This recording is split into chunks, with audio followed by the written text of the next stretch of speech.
So the recipe for the pita bread looks pretty easy. I've never made it before, I've seen it being made, but I think they're kind of fun. And if they taste as good as the ones I tasted before, you'll never want to buy a shop pita bread again, I would say. I'm also at the end, because this is going to make about 6 or 8. There's only 3 of us for dinner tonight. I'm going to freeze them before I cook a few of them. I'm going to freeze them. And then at the end, I'll do a thing and I'll try and cook a defrosted one and a frozen one and see if either of those work or both.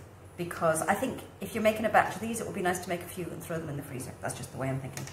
So here I have my 225 mils of lukewarm water and my 100 mils of lukewarm milk, into which I am adding half a teaspoon of salt, half a teaspoon of sugar,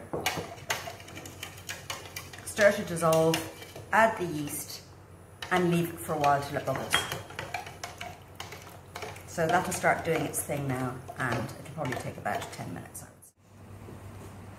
Okay, so my mixture is pretty bubbly. Not as bubbly as I thought it would be, but there's not an awful lot of sugar in there for the yeast to be feeding on. So I think that's as bubbly as it's going to get. It's had about 15 minutes. So we're going to, this is my sieve flour, strong flour, and in she goes. And you're bringing it together with your hand, which is kind of a messy business, but sure, there you go, that's making bread.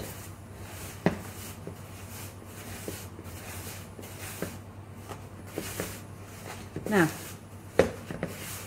once it comes together, you're going to be kneading it, either by hand for 8 to 10 minutes, which is a bit of a workout, or if you have a dough hook on a mixer. I was going to use the dough hook, but you know what, I'm just going to do it by hand, because it's kind of good. It's a nice thing to do. It's kind of tactile, and it's one of those things that is just quite pleasurable. So here she is. Come together, a little bit of flour on your surface. Get everything off your dirty paws. And you probably all know how to do this, but I'm going to show you anyway, and then I'm going to speed up through it because you do not need to watch 8 minutes of me kneading dough, that's for sure. So, gather it into a ball. You're using the heel of your hand for most of this. You're using the heel of your hand to kind of push it away from you, and then you're using the other hand to turn it about a quarter turn each time you do it. And you get into a kind of a nice rhythm. So you're going like that, turn like that, push away. And if it gets a bit sticky, a little bit of flour. The texture's nice though.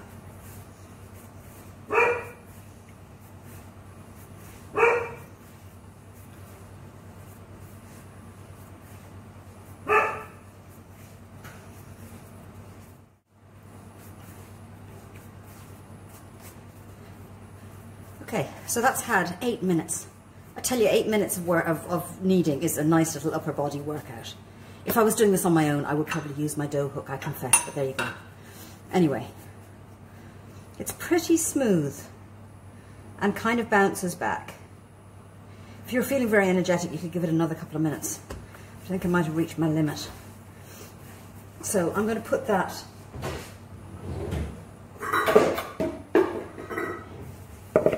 in a bowl, somewhere warm. Cover it up. Important that you cover it up because you don't want it drying out. There is something about olive oil. Does the olive oil go on this now? Oh, a little bit of olive oil in the bowl. Just to stop it sticking. Pop it in there, cover it up, put it somewhere warm for an hour, and go and put your feet up.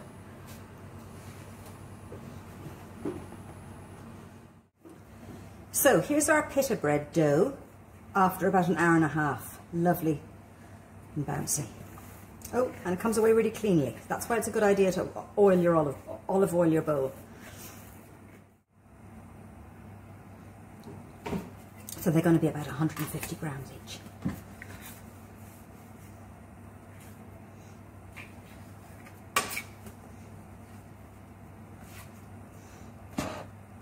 132. We might make 7 maybe, and that's 150. I think maybe 130 is probably big enough. 130.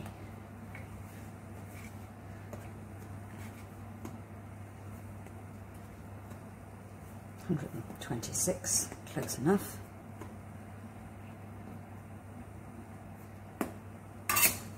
One, two, three, four, 5.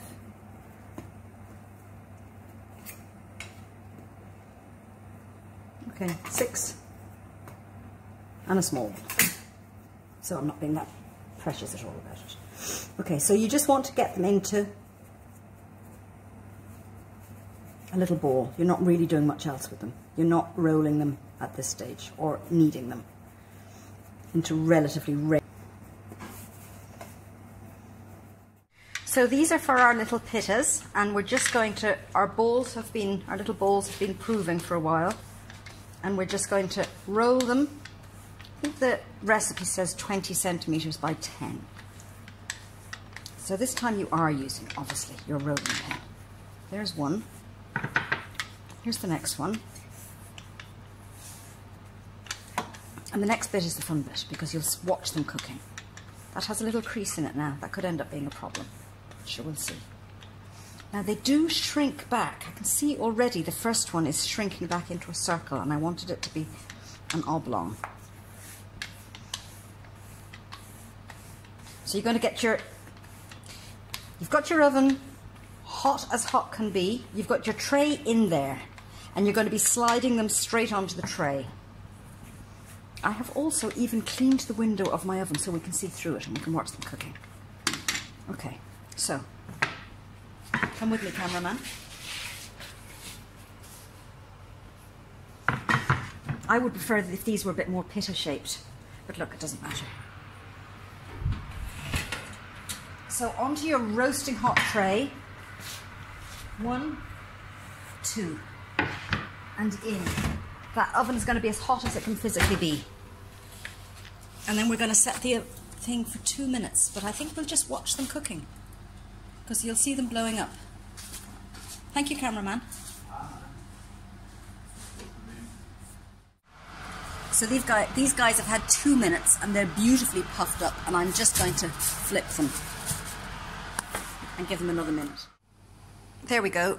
Wrap them in a towel, clean tea towel, until you're ready to eat them.